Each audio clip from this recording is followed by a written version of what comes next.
ಮೈತ್ರಿ ಸರ್ಕಾರದಲ್ಲಿ ಬಿರುಕು ಮೂಡಿದೆ. ನಾಯಕರೆಲ್ಲರೂ ಕೂಡ ತಲೆ ಕೆಡಿಸಿಕೊಂಡಿದ್ದಾರೆ. ಯಾಕೆ ಹೀಗಾಯಿತು ಅಂತ.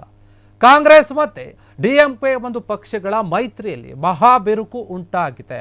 ಎರಡೂ ಪಕ್ಷಗಳಲ್ಲಿ ಮೈತ್ರಿ ಸರ್ಕಾರ ಇತ್ತು. ಹೀಗಾಗಿ ತಮಿಳುನಾಡಿನ ಆಡಳಿತಾರೂಢ ಪಾರ್ಟಿ ಏನಿದೆ ಡಿಎಂಕೆ ಮತ್ತು ಕಾಂಗ್ರೆಸ್, ಇವೆರಡರ ನಡುವೆ ಈಗ ಒಂದು ದೊಡ್ಡ ಬಿರುಕು ಉಂಟಾಗಿರುವಂಥದ್ದು.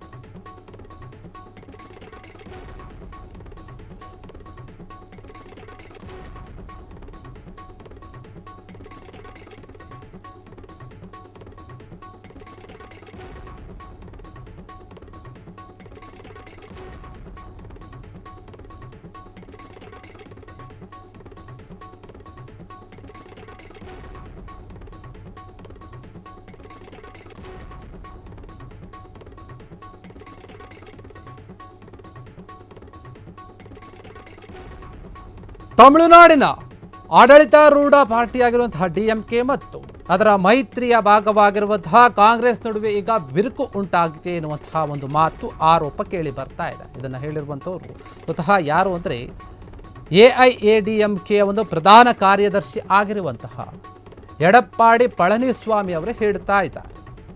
ಯಾಕಂದರೆ 2026 ಒಂದು ವಿಧಾನಸಭಾ ಒಂದು ಚುನಾವಣೆ ಏನು ನಡೆಯುತ್ತೆ, ಅದಕ್ಕೆ ಹೆಚ್ಚಿನ ಒಂದು ಸ್ಥಾನಗಳು ಕೇಳುವಂತಹ ಒಂದು ಸಾಧ್ಯತೆ ಇದೆ ಕಾಂಗ್ರೆಸ್ ಎನ್ನುವಂತಹ ಮಾತು ಕೇಳಿ ಬರ್ತಾ ಇದೆ. ಹೀಗಾಗಿ ಮೈತ್ರಿ ಸರ್ಕಾರದಲ್ಲಿ ಬಿರುಕು ಉಂಟಾಗಿದೆ. ಎಲ್ಲ ನಾಯಕರು ಕೂಡ ಯೋಚನೆ ಮಾಡ್ತಾ ಇದ್ದಾರೆ, ತಲೆ ಕೆಡಿಸ್ಕೊಳ್ತಾ ಇದ್ದಾರೆ. ಕಾಂಗ್ರೆಸ್ ಡಿಎಂಕೆ ಎರಡು ಪಕ್ಷಗಳು ಏನು ಸೇರಿಕೊಂಡು ಮೈತ್ರಿ ಸರ್ಕಾರ ಇದೆ. ತಮಿಳುನಾಡಿನ ಆಡಳಿತಾರೂಢ ಡಿಎಂಕೆ ಮತ್ತು ಕಾಂಗ್ರೆಸ್.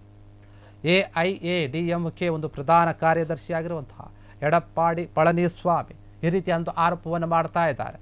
2026 ವಿಧಾನಸಭಾ ಚುನಾವಣೆಯಲ್ಲಿ ಕಾಂಗ್ರೆಸ್ ಎಷ್ಟು ಸ್ಥಾನವನ್ನು ಕೇಳುವಂಥ ಸಾಧ್ಯತೆ ಇದೆ. ಕೂಟದಲ್ಲಿ ಯಾವುದೇ ಒಂದು ಪಕ್ಷವು ಕೂಡ ಸ್ವತಂತ್ರವಾಗಿ ಮಾತನಾಡುವಂತಹ ಒಂದು ಸಾಧ್ಯತೆ ಇಲ್ಲ. ಇದರಿಂದಾಗಿ ಡಿಎಂಕೆ ಮೈತ್ರಿಕೂಟದಲ್ಲಿ ಬಿರುಕು ಉಂಟಾಗಿದೆ ಅಂತ ಹೇಳಿ ಪಳನಿಸ್ವಾಮಿ ಅವರು ಹೇಳ್ತಾ ಇದ್ದಾರೆ ತಮ್ಮ ಒಂದು ಯೋಚನೆಯಲ್ಲಿ. ಯಾಕಂದರೆ ಈ ಒಂದು ಚರ್ಚೆ ಆಗ್ತಾ ಇದೆ ಅಂತ ಹೇಳ್ತಾ ಇದ್ದಾರೆ. ಮೈತ್ರಿ ಸರ್ಕಾರದಲ್ಲಿ ಬಿರುಕು ಉಂಟಾಗಿದೆ ಇದೇ ಒಂದು ವಿಚಾರವಾಗಿ. ಯಾಕಂದರೆ ಸ್ವತಂತ್ರವಾಗಿ ಮಾತನಾಡೋಕೆ ಆಗ್ತಾ ಇಲ್ಲ, ಅಭಿಪ್ರಾಯಗಳನ್ನು ವ್ಯಕ್ತಪಡಿಸೋಕೆ ಆಗ್ತಾ ಇಲ್ಲ. ಮತ್ತು ನಮಗೆ ಮುಂಬರುವಂತಹ ಒಂದು ಚುನಾವಣೆ 2026 ಚುನಾವಣೆ ಏನಿದೆ, ಒಂದು ಹೆಚ್ಚಿನ ಸ್ಥಾನವನ್ನು ಕಾಂಗ್ರೆಸ್ ಕೇಳುತ್ತೆ ಎನ್ನುವಂತಹ ಒಂದು ಸಾಧ್ಯತೆ ಕೂಡ ಇದೆ, ಬೇಡಿಕೆ ಕೂಡ ಇಟ್ಟಿದೆಯಂತೆ. ಹೀಗಾಗಿ ಈ ಒಂದು ವಿಚಾರವಾಗಿ ಪಳನಿಸ್ವಾಮಿಯವರು ಮಾತನಾಡ್ತಾ ಇದ್ದಾರೆ. ಎಲ್ಲೋ ಒಂದು ಕಡೆ ಒಂದು ಮೈತ್ರಿ ಸರ್ಕಾರದಲ್ಲಿ ಬಿರುಕು ಉಂಟಾಗ್ತಾ ಇದೆ, ನಾಯಕರುಗಳಲ್ಲಿ ಭಿನ್ನಮತ ಉಂಟಾಗ್ತಾ ಇದೆ. ಎರಡೂ ಪಕ್ಷಕ್ಕೂ ಕೂಡ ಸಮಾನವಾದಂತಹ ಒಂದು ಸ್ಥಾನಗಳನ್ನು ಕೊಡಬೇಕಾ, ಅಥವಾ ಒಂದು ಪಕ್ಷಕ್ಕೆ ಜಾಸ್ತಿ ಸ್ಥಾನ ಅಥವಾ ಇನ್ನೊಂದಕ್ಕೆ ಕಡಿಮೆ, ಆ ರೀತಿ ಕೊಡಬೇಕಾ, ಯಾವ ರೀತಿಯಾಗಿ ತಗೊಳ್ಬೇಕು ಅಂತ ಒಂದು ಚರ್ಚೆ ಆಗ್ತಾ ಇದೆ. ಒಂದು ಕಡೆ ಕಾಂಗ್ರೆಸ್ಸೇ ಜಾಸ್ತಿ ಒಂದು ಸ್ಥಾನವನ್ನು ಕೇಳುವಂತಹ ಸಾಧ್ಯತೆ ಇದೆ. ಅದರ ಬಗ್ಗೆ ಎಲ್ಲರೂ ಕೂಡ ತಲೆ ಕೆಡಿಸ್ಕೊಳ್ತಾ ಇದ್ದಾರೆ. ಹಾಗಾದರೆ ಮುಂದೆ ಹೆಂಗೆ ಇದು ಒಂದು ವಿಪಕ್ಷಗಳಿಗೆ ಒಂದು ಲಾಭ ತಂದು ಕೊಡುತ್ತಾ, ಏನಾದರೂ ಇವರ ಒಂದು ಒಡಕು ಏನಾದರೂ ಇರುವಂಥ ಒಂದು ಪ್ರಶ್ನೆ ಕೂಡ ಮೂಡ್ತಾ ಇದೆ. ಹೀಗಾಗಿ ಮೈತ್ರಿ ಒಂದು ಪಕ್ಷ ಏನಿದೆ, ಮೈತ್ರಿ ಸರ್ಕಾರ ಏನಿದೆ, ಅದರಲ್ಲಿ ಈಗ ಒಂದು ಮಹಾ ಬೆರುಕು ಉಂಟಾಗಿದೆ. ನಾಯಕರಲ್ಲಿ ಕೂಡ ಆತಂಕ ಹೆಚ್ಚಾಗ್ತಾ ಇದೆ, ಏನಾಗಬಹುದು ಅಂತ ಈ ಒಂದು ವಿಚಾರವಾಗಿ ಪಳನಿಸ್ವಾಮಿ ಅವರು ಮಾತನಾಡಿದರೆ ಹೇಳಿದ್ದಾರೆ.